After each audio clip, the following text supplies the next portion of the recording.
Welcome into the Paul Farrington Show. Paul joined alongside Robert Ziggy Ziegler at the University of Virginia. No Jack, no Zach today. Jack's on his family vacation down at the Jersey Shore, so he's enjoying some time with the family before the season gets underway. Hey, what's the eye roll the about? Jersey Shore? Oh, the Jersey Shore, yeah. No, this podcast is. I hate how closely associated you guys are with New Jersey. If you could avoid like mentioning things like the Jersey Shore, how closely I'd appreciate it a whole bunch. We are beyond closely associated. We are New Jersey. We live here our whole life. We are not New Jersey. This show, it's a Viking. To be fair, I would say it's a Viking. Well, who knows if it's a Viking podcast at this point anymore? But it's it's an NFC North podcast with that also does the entire NFL. That's kind of what we've turned into. But if you're gonna pick a state, Ziggy, we got 3 Jersey guys here. Just ruining Ziggy's day here. He's gonna ask for more money on the next contract. Please remember to like, comment, and subscribe to our channel. Again, if we haven't convinced you by now, please go and hit that subscribe button. You can become a member by going to our channel's homepage and selecting join next to our logo. We appreciate everyone who's become a member to this point. If you're a member, you automatically get your mailbag question read, at least for now. As long as we are this small, you will get your question read as a member. We'll do competitions during the NFL season, some contests that are members only. So again, go over to the channel homepage, click join. Can't wait to have some fun during the 2024 season. And you can always check us out on audio if you can't catch the YouTube episode. There's also a video component now on Spotify. We've been doing this for a long time, but it's kind of cool. Yeah, it's kind of cool where you could watch on Spotify the full episode just like it were a video. And again, the best thing that everyone can do, because people are always asking to help out, the best thing you guys can do for us is to just send it over to a friend. A lot of people say, hey, I've sent this over to a buddy, or we see the Reddit comments every once in a while about the show where it goes, oh, my friend told me to check out Paul Farrington show. And for the most part, people seem to have nice things to say. So we appreciate that. One great comment before we get into the mailbag for today said, what was it? It was along the lines of, yeah, I checked out the show. One guy really seems to know what he's talking about. One guy seems like an idiot. And the host is kind of somewhere in the middle. I mean, that's our show. That's what we do here. Yeah, and the next line he said was, but somehow it kind of works. And I just found that so funny. I was like, yeah, it kind of does. It kind of does, doesn't it? Well, we found out through one of our mailbag questions that apparently Colorado is in the Midwest, according to the national organization U-Haul. So, yeah, there's a map. U-Haul has the Midwest basically running from, what is it, west of... What was the Midwest was like west of it was west of Wisconsin. Yeah, west of Wisconsin. All the way out to California. And there's then said the West, and it was just California, like Oregon and Washington, something like that. Yeah, they said the map had to be designed by Jack. That was pretty funny. Okay, so let's get into the mailbag here. We got a decent amount of questions. We'll start off with James Library, who is a member. And James, thank you as always. You usually leave questions for us. We appreciate it. He says, hey guys, I have a couple of questions if you have time for both. If not, feel free to pick. We'll do both. I know it's a little early for fantasy football, but when you play, what is your preferred draft strategy? Ziggy, you could go first, and then the multiple time champion can go. That's a good question. My preferred draft strategy is draft good players. That sounds really stupid, but you would be amazed how many times people enter into a draft and they're dead set on a strategy before they've seen how anyone's playing, before they know what they're doing. So I always think the thing to do is see how other people around you are playing and do whatever beats that. If a bunch of wide receivers are falling, take that. If there's a good deal to be had on running backs, take that. But just see what people are overvaluing and go for the stuff they're undervaluing. That's the best way to get points on the board and points win in fantasy. Yeah, I think it totally depends too on the type of league you're playing in, and there's different ways that league can be perceived. It's one, obviously there's the size of the league, PPR, half PPR, non-PPR, whatever it might be. But then also sometimes it could be based on, if it's a recurring league with your friends. My home league with my friends, we always prioritize running backs. Like no matter what. Last year, I think, you remember how many receivers were being mocked in the top 10? Like 8 running backs went in the first round. Whether it's right or wrong, that's just the way my league operates. So kind of depending on your league, you have to adjust as well. A general strategy that I'm starting to develop, kind of like you, in the first 2 rounds, I'm really focusing on the best player available. Where if Tyreek Hill's there at like 6 or something like that, even if it's a running back heavy first round, I want to get Tyreek Hill on my team. Round 2, I think running backs, I usually put a lot of emphasis on them. But if there's a stud receiver, if I have my ranking and there's a stud guy for me that's not a running back, I'll probably take him as well in the second round. Then you got to start paying attention to rounding out your team a little bit more. Well, admittedly, the problem with placing a heavy emphasis on running backs early is that running backs get hurt all the time, and usually some of the best running backs come off the waiver wire, which isn't the case at other positions. So if you can't get your stud RB, take a good wide receiver, call it a day, win your league. Yeah, like last year I got Jahmyr Gibbs. I think I went Kelsey and CeeDee Lamb at 9 and whatever it was, like 14, I don't know, or 15. And then I came back and got Jahmyr Gibbs. So a little bit of a gamble. Jahmyr Gibbs could have gone a lot differently. Luckily, he came on at the end of the year. But if you're able to make up and draft smartly at other positions and get a little lucky, usually it works out. When do you look at quarterback? We'll have our whole fantasy show coming out. But when do you start paying attention to quarterback? It depends on whether you can get a guy like Josh Allen. I think the elite running upside quarterbacks are worth it. If you can't get them, wait until the end. Yeah, I usually round 4 is when I pay attention. If I'm later in round 4, someone falls, I get excited and sometimes I'll roll the dice. But generally speaking, yeah, I'm waiting out a bit, because then you go back and look later in the season. You're like, oh my, you do your draft history. You go, oh man, like I can't believe he was there in round 4. And I think who did I have? I had Anthony Richardson round 9 last year, which would have been awesome, but injuries, they happen. Okay, part 2 of James' question. How much do off the field incidents affect how you feel about your team when a player on the team has those incidents? And does that opinion change if it's someone they sign who already has a troubled past versus it happening with a player drafted by the team? Keep up the awesome work. I always look forward to your episodes. I know I've said it before, but it really feels like talking to friends about football. You're doing amazing stuff, guys. Thank you very much. We really appreciate that. As far as the off the field incidents go, it does bother me. I don't like, if the Vikings go and sign someone who has a domestic assault. Like Adrian Peterson. No, then there's different layers to it for me. Like it's always kind of case by case too, but it always bothers me. Adrian Peterson was a weird one where, it felt like when that happened, there are some players, and this is going to sound ridiculous, but when you really, really invest yourself in a team, like feels like you kind of know the guys to some degree. So that, like Adrian Peterson, that one really bothered me. Like I was not happy about that at all. And I don't think that this is a great thing, but a lot of times with fans, I feel like, time heals all wounds. Like I feel like time sometimes makes us forget about what happens. I'm always willing to give someone a second chance. But in the moment, yeah, it does really bother me. And obviously I'm not the one making the decisions and having to feed my family, whether or not the team wins. So I get why, if there's a great player who has an incident, they stay on the team.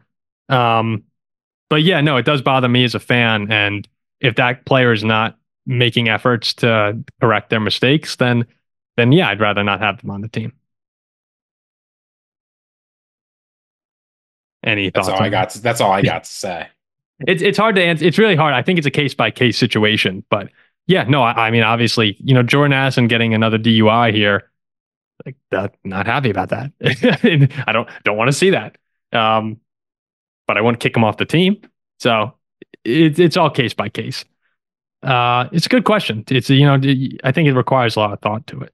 From Tyler Emery, top 10 NFL players to have a beer with. It's a good question here. I have an actual top 10, Ziggy. You have an actual top 10? I went through and made a top 10. Yes. Huh. Do you have someone in mind? I have no idea. I feel like all of these people are probably secretly deranged. To play in the NFL, maybe.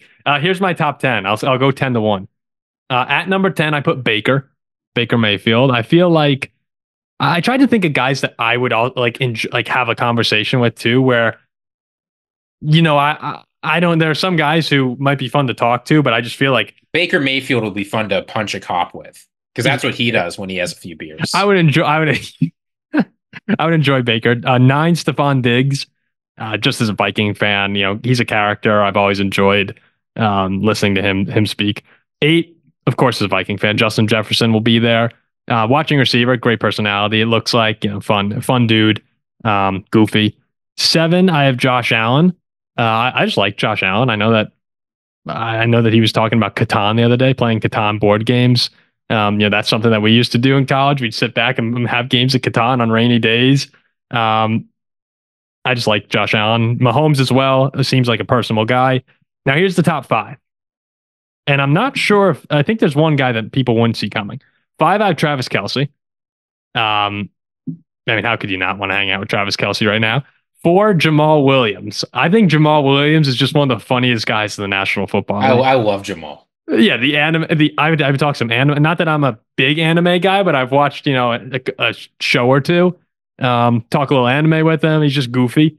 3, non-active player, but I would put Jason Kelce. I just had to put him in there. Between the 2 Kelce brothers, he'd be the one I choose to go and kick back, have a beer with. I think they'd both be awesome. 2. Oh, wait, so we get to include retired players? I cheated. I cheated on this one. I did 1 year out retired players. 2, Kirk Cousins. How could I not put Captain Kirk? I mean, actually, probably the most relatable guy, relatable person to me in the NFL. All my clothes are basically from Kohl's. Yeah. You think Kirk Cousins is relatable?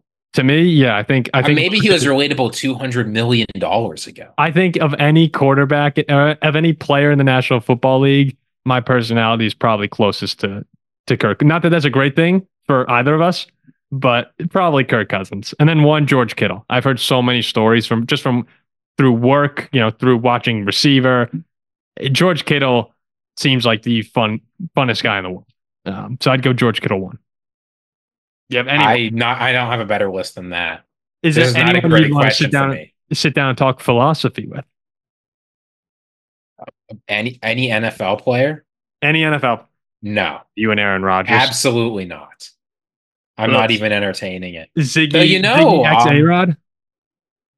Arian Foster got a philosophy degree from the University of Tennessee. Go Vols. All right, you and Arian Foster. Sure. Wimbledon. He says, what do you guys think will be the most realistic outcome for Jordan Love's foreseeable future? Whether it's his contract in Green Bay or his whole career. I'll let you take this. I just went on and on. What's the most likely outcome or the most logical foreseeable outcome? The most likely outcome is that Jordan Love's an above average quarterback who takes the Packers to the playoffs many years, doesn't win a Super Bowl, and disappoints Packers fans. Well, that'd be awesome. I'm not sure it'd be awesome. But it's, expecting going from a very good NFL quarterback to the elite level is the hardest thing you can do. It's so hard to reach that next level. And Packers fans are expecting it. But even with how he's done so far, even if Jordan Love had put together a full elite season, it is unlikely that Jordan Love's going to be a top 3 or top 5 quarterback in the NFL. Top 10, sure. But going to that next level is tough. So if you're asking what's a realistic career projection, just like winning the Super Bowl is really, really tough. I mean, Packers fans know Aaron Rodgers was great and he worked very hard. He did 1. If it weren't for that, he would have won 0. I think it's most likely that Jordan Love ends up following the trajectory I just gave him. Yeah, I'm confident he'll be a very good quarterback next year. I still do want to see those first few games because again, the sample size is just small. Even if we do believe in him, I'd say realistic, yes, probably a better than average for sure quarterback who has seasons where he flirts with being in the top 5. What I'm expecting from Jordan Love is to see him kind of consistently in that like 7, 8 through 10 spot. And then occasionally, and again, that's high. That's really high. Occasionally he could flirt with those top 5 quarterbacks. I mean, I feel like that would be a big hope for Packers fans. That top 5 of Mahomes, Lamar, Allen, Burrow, Herbert, that's pretty solidified for me at the moment. I think guys like Love and Stroud and Jalen Hurts are probably the dudes who have the best chance of knocking one of them out. But it's hard. It's really hard. We're seeing some of the best QB play we've ever seen in the NFL now. Oh, probably the best across the league as a whole. Yeah, I mean, out of all those 8 guys there, any one of them could be the second, or 7, any one of them could be the second best quarterback in the league next year. You just have no idea. Okay, from From Ryu Hitsuya. Given how many QB injuries happened last year, who would be the best backup QBs? A top 5 list. Top 5 backups. Top 5 backups can be difficult because one, they're the backups for a reason. So I'm looking. I've got a top 5 right now. Yeah, let's hear it. Let's see if it matches. Are we going 5 to 1 or 1 to 5? 5 to 1. 5, I've got Joe Flacco. 4, Michael Penix. 3, Jimmy Garoppolo. 2, Justin Fields. 1, Jacoby. I have, I wasn't sure what to do with Jacoby, whether or not he was going to be a starter or not. He's not going to have the job for most of the season. He's there to be a backup. Yeah, I think so. I had Jacoby at 6. What do you think of the Raiders, by the way? Did you think Minshew, assuming he's a starter? I'm assuming he's a starter, yeah. Would he be in that top 5 if he were backing up O'Connell? Yes. Okay, I agree. I think so. I think he'd be better than the guy he's backing up.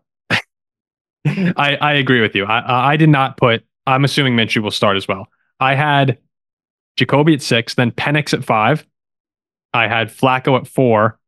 The only difference here, I really like this guy, so I put him high. I put Tyrod Taylor at 3. I think he's very stable. And, for the Giants last year, as bad as they were, you could see TikToks and things once in a while. Like, they were close to having a better record, a much better record.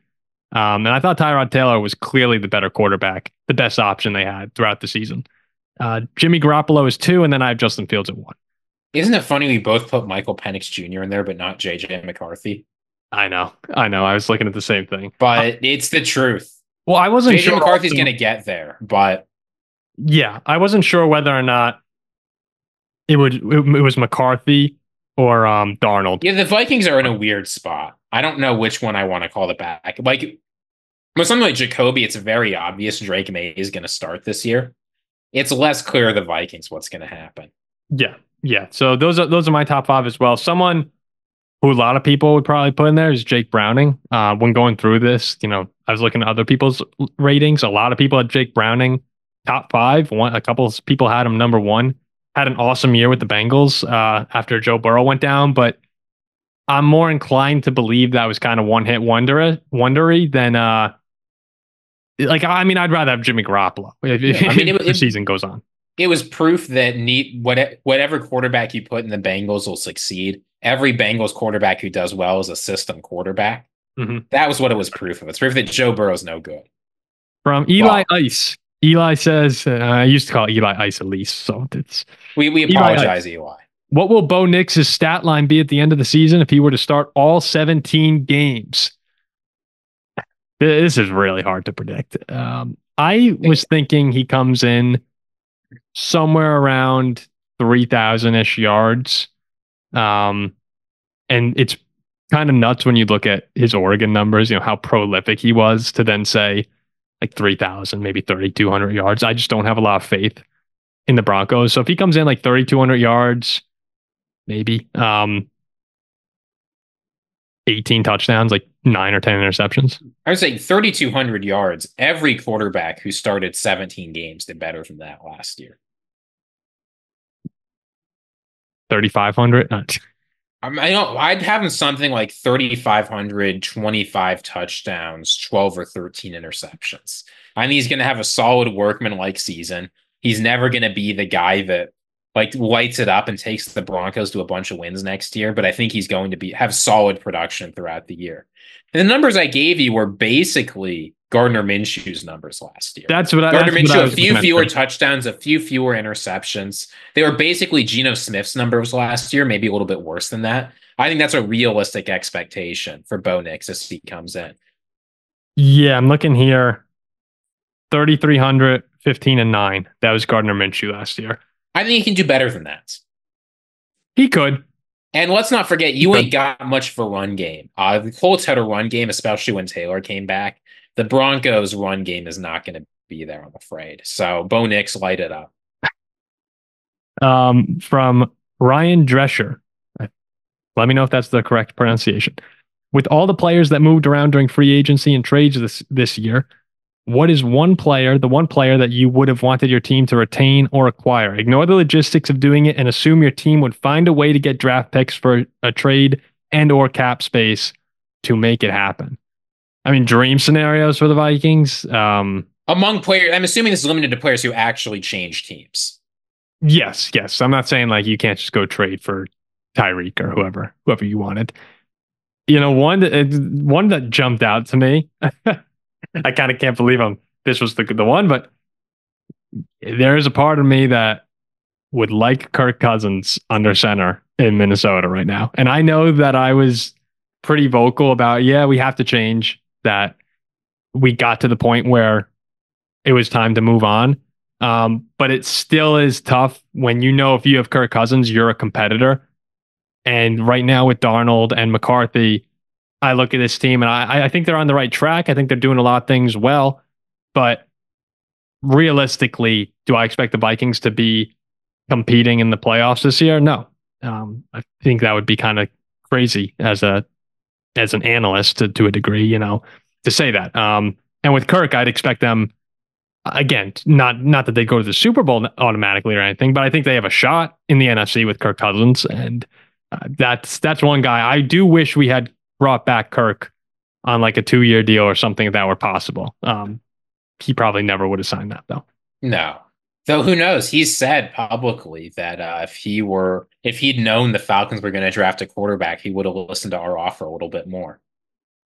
Like 2 years, yeah. It was time to move off of Kirk Cousins, so I'm not going to pick that. Among players, I don't think a lot of people remember that this was a big discussion. But Chris Jones was at real danger of leaving the Chiefs and going somewhere else. Our defense could use a huge kickstart. And if you add Chris Jones to our defensive line, we immediately go from having an maybe okay defensive line to one of the better ones in the NFL. When he's playing and he's on, I know he's been on and off in the regular season, but when he's on, he is on. He'd make a huge difference for our defense. People would talk about Christian Wilkins to the Vikings a lot, given the contract he's worse. That he got. Christian Wilkins is worse. Oh, yeah. No. I would rather have Chris Jones too. But Christian Wilkins was someone, given the contract that he got and how much he's eating up, I don't think he was someone that in hindsight I would go back to. I don't understand the Christian Wilkins contract. I said this at the beginning of free agency. I think that was maybe the worst contract in the offseason. I don't have two understand more what the for you, Raiders were thinking. Two more quick ones. Again, this is all hypothetical for fun. Yeah. Kevin Ziegler on a $6 million deal at right guard. I could sign up for that. Yeah, sure. I mean, I think he's a little bit less good than people think, but he's a solid player. Yeah. But I mean, with our interior. Yeah. And then Frankie Louvu on a 3-year, $31 million contract. I just, good linebacker. It's been a while since we've had solid linebacking play from with the Vikings. So he's another one. I think he's really good. Would have liked, again, kind of an expensive contract, but I don't think it's expensive. I think that was right fair market value. So I would need someone. Yeah. It wasn't a bargain for the Commanders, but I think it was a deal where they're not overpaying. They're getting a guy at exactly the price they should.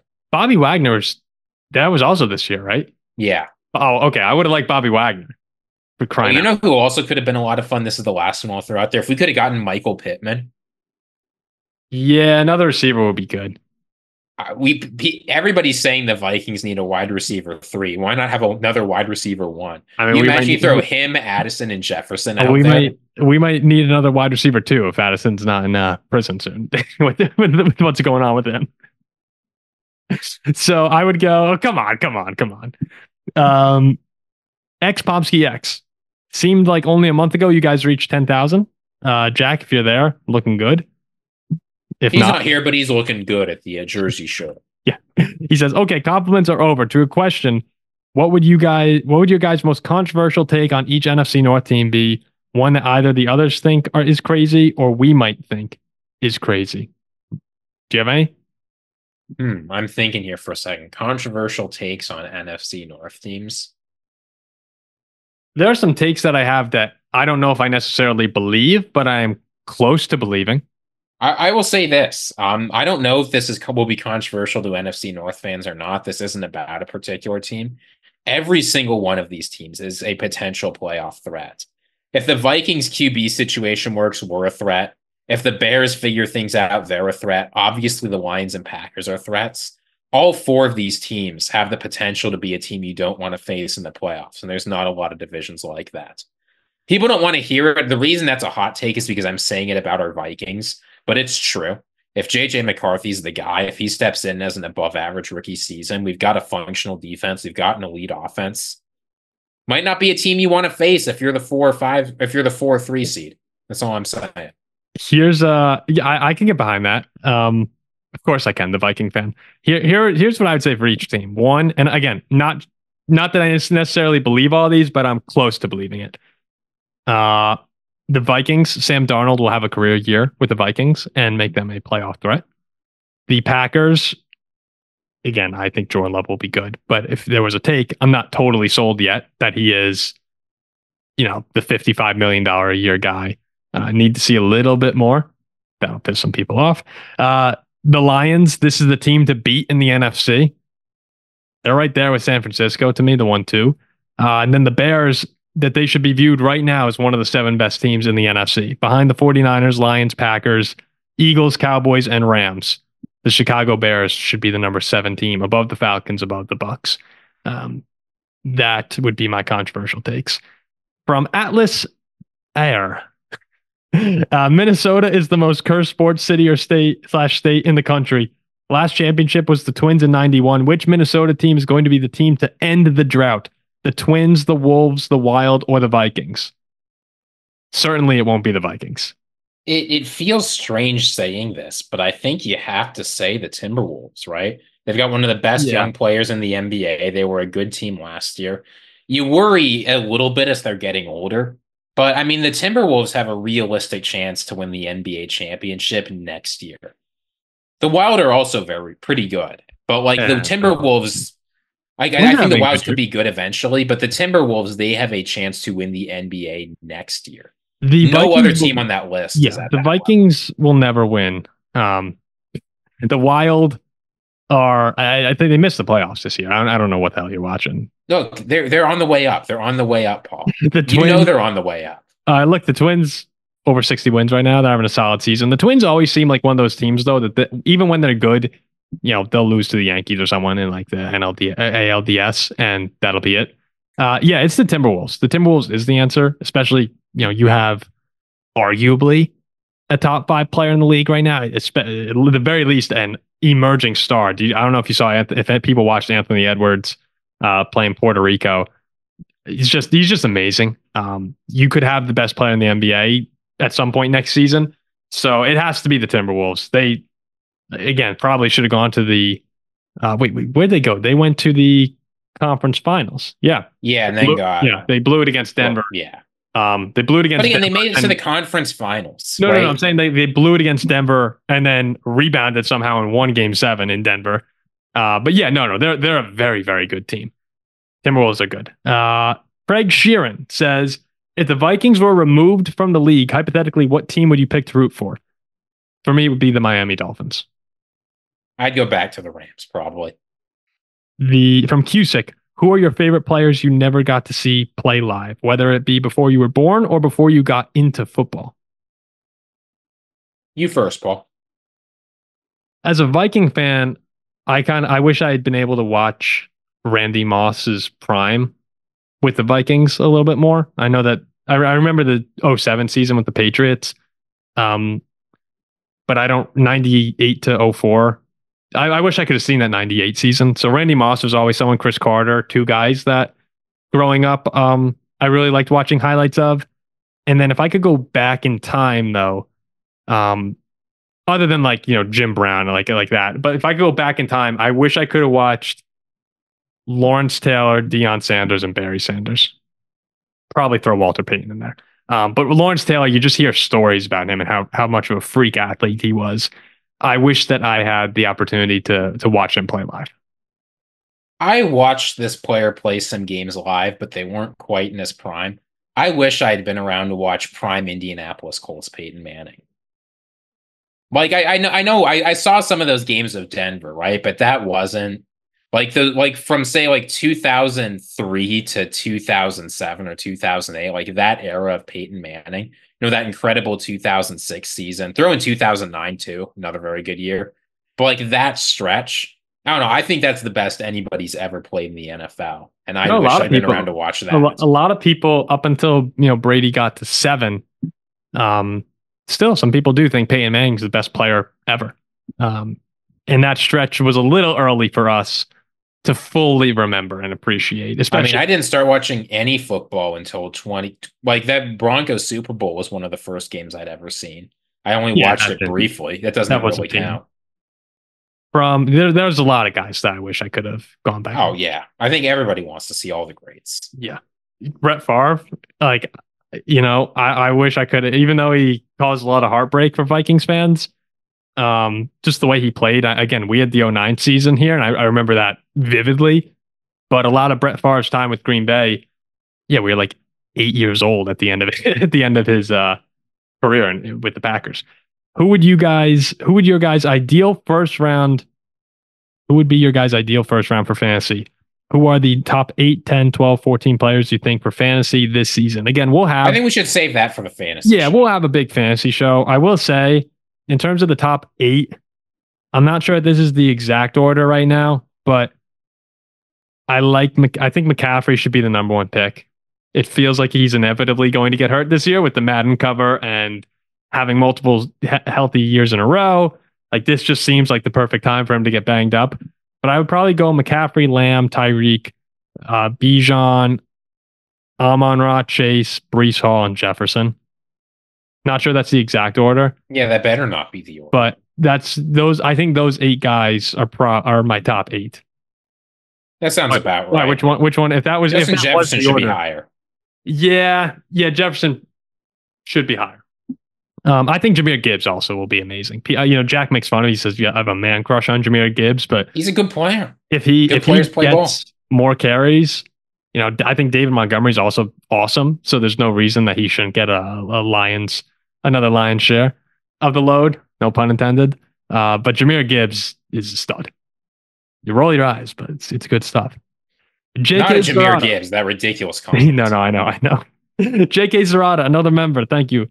He says, I'm a lot more excited for preseason than I should be. Just excited to have football back. Any preseason games outside of your teams that you're actually excited about? And if so, why? Well, Monday, today, that we're recording, it's coming out. This show is coming out Thursday. We're recording this mailbag early. The news that Jaden Daniels is going to play came out with the Commanders this Saturday. So I'm excited to see any of the rookies who play, especially the first round picks, the rookie quarterbacks. I'm excited to see. So Jaden Daniels, sign me up. I want to see him play against the Jets. I want to see Russell Wilson versus Justin Fields. It's those quarterback matchups that pump me up. I mean, the Texans are bringing out their starters versus the Steelers. Yeah, I don't really care though about I think CJ Stroud's awesome. If it's against the Steelers' first team defense, even if it's just for a drive, it's more interesting than almost anything else we're going to see, right? That is also true. I will, yes, you're right. I will enjoy watching that. But in terms of anytime you have starters on starters, I'm just trying to get that back. Yeah, I know. We're close. We're right there. From Cubs 2110, who's also a member. Thank you very much.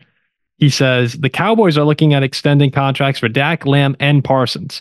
Dak's looking at $60 million plus per year on his next contract. They most likely won't be able to keep all 3. If you're Jerry Jones, Ziggy, which of the 2 do you pay and which one do you let walk? The answer, they've navigated themselves into this. I'll take the question on the assumption. You have to let CeeDee Lamb walk. I'm sorry. I'm not happy about that. Wow. But if you look Cowboys fans will be pissed off. If you look at the positional priority in the NFL, it goes quarterback, then edge rusher, then everything else. You can get elite wide receivers in the trade market. You can't get elite edge rushers or elite quarterbacks in the trade market. You can get consistent, reliable receivers, guys who can be serviceable with a great quarterback to lead them later in the NFL draft. It's extremely hard to get a great quarterback later in the draft or to get a great edge rusher. It happens sometimes, but if you look at how teams actually value players, they have 2 of the best players in the league at 2 of the hardest to replace positions. CeeDee Lamb might be better at his position than either of those guys are at theirs. But Hmm. CeeDee Lamb is just easier to replace, and you can replace him with multiple players if need be. So even though I'm not happy about it, that's what it's got to be. I don't think there's a question here. See, Cowboys fans, just from taking a look at their thoughts on it, first, I think they can get all three back. I don't No, think. they will get all three. Yeah, I think they will get all three as well. I'd be very surprised if they didn't have all three come back. But we're taking the question on for the assumption. But yeah, for the assumption, you never know what Jerry Jones is thinking.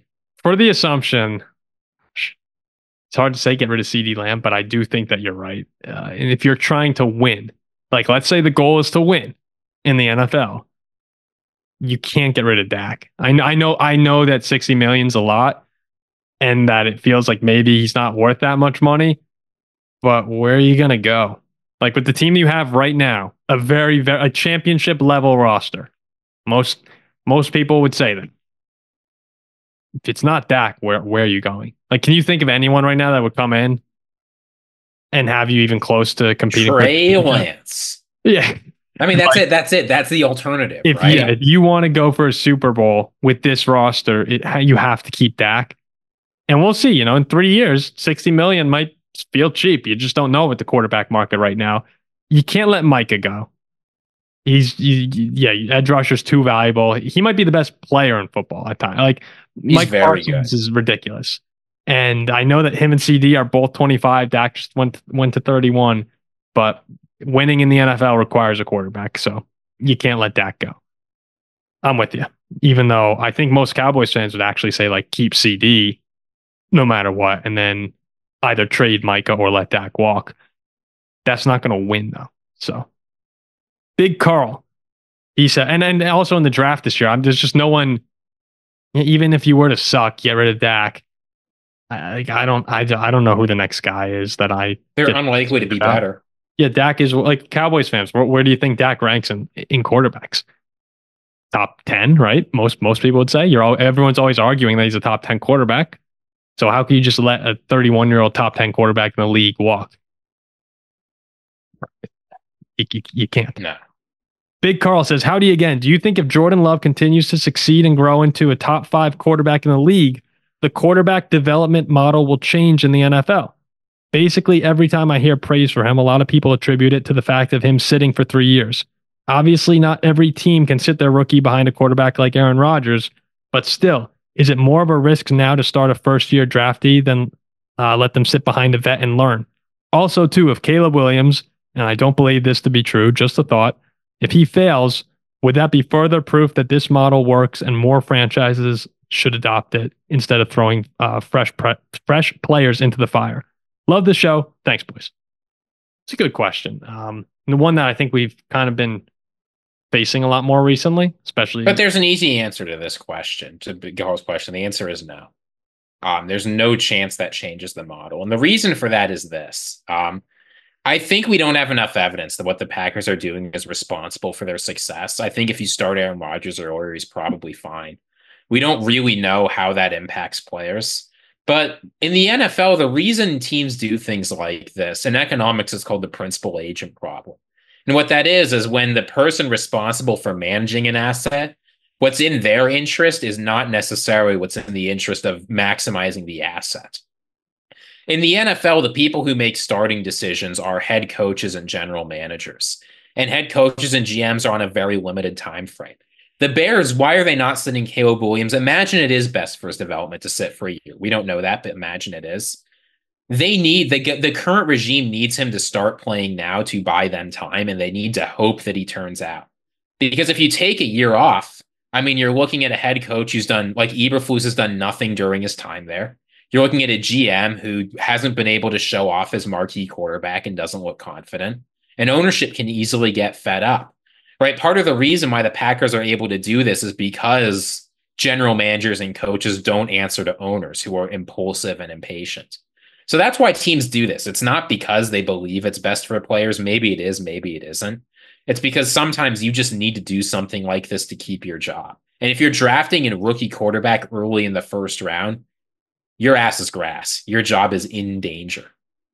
Yeah, the Packers have had it work out seemingly twice now, very nicely.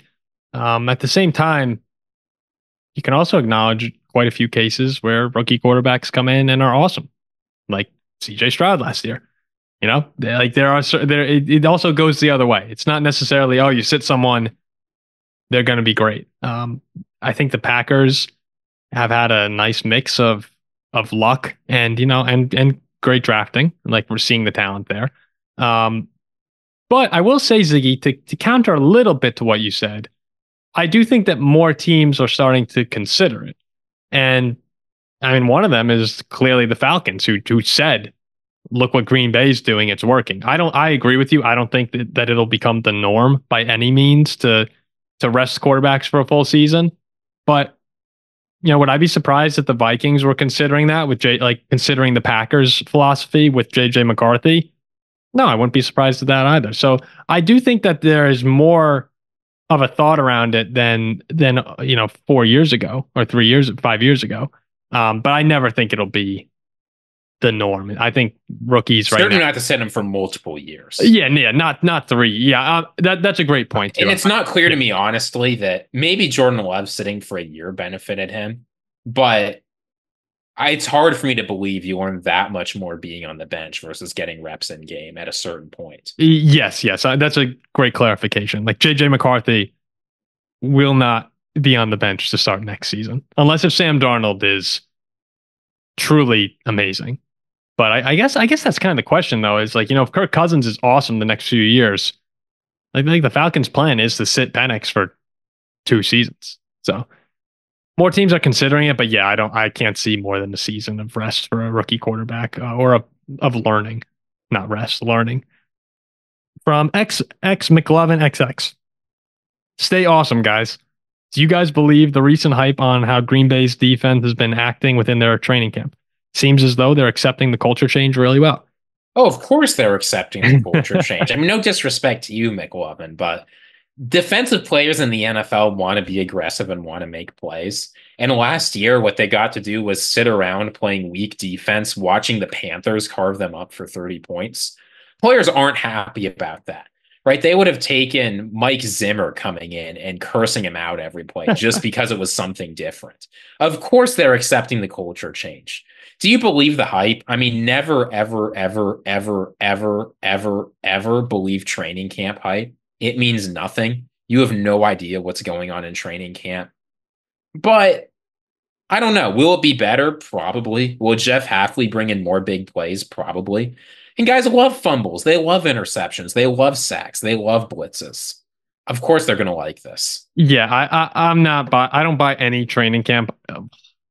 No, I need to be careful how I don't buy any training camp hype unless it's our guys doing well. Then I buy it 100%. Yes, I support all training camp hype and will back it up and get excited.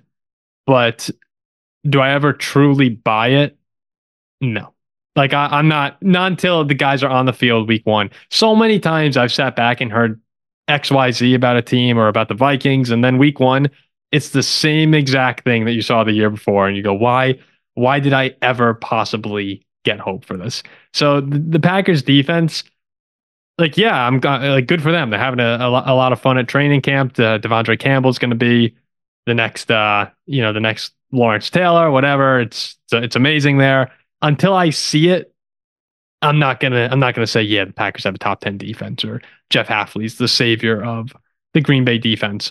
However, I will say, I'd rather hear great things than Aaron Rodgers getting pissed off at Jets training camp on day 1. So it's always better to hear positive stories coming out. So, and that's usually what you hear. But yeah, I'm not buying anything yet. I do think that they're probably on the right road, but not convinced of anything. Remember how bad Justin Jefferson's training camp and preseason was? I remember. From Guipa. Do you guys think the Jaguars have a chance to be a competitive team this year? Because they were 8-3 at one point, and then Trevor Lawrence suffered a high ankle sprain, and it was all downhill from there. But if he's healthy, I could see them making the postseason, and it wouldn't be that shocking if they won the South. Well, Ziggy has the Titans winning the AFC South, so take whatever Ziggy says with that. Keep that in mind. Absolutely, they have a chance to be competitive next year. Oh, 100%. We had one of our worst performing videos, maybe ever, at least relative to recently, was the Trevor Lawrence contract extension, which, to be fair, nobody cares about anything we have to say about the Jaguars. Well, also 3 days late on a Jaguars video for us was bound to fail. I mean, if we get that out day one, like 10 minutes after it happens, I bet it does well. But given the way we operated, not a very good performing video. Yeah, the Jaguars in that video though, I said, yeah, the Jaguars Jaguars fans should have high expectations. The 8-3 team was on track to compete for, if not be, the 1 seed.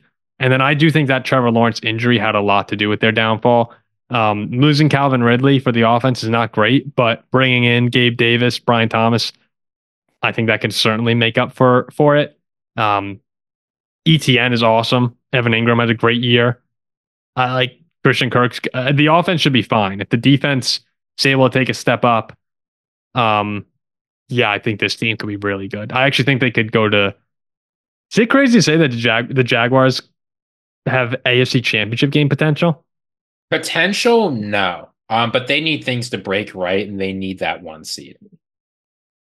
Yeah, I would probably say their ceiling. I would probably put it at the divisional round, and even that's a great season, especially given the teams in the AFC. But I think this team could be really good, and Trevor Lawrence.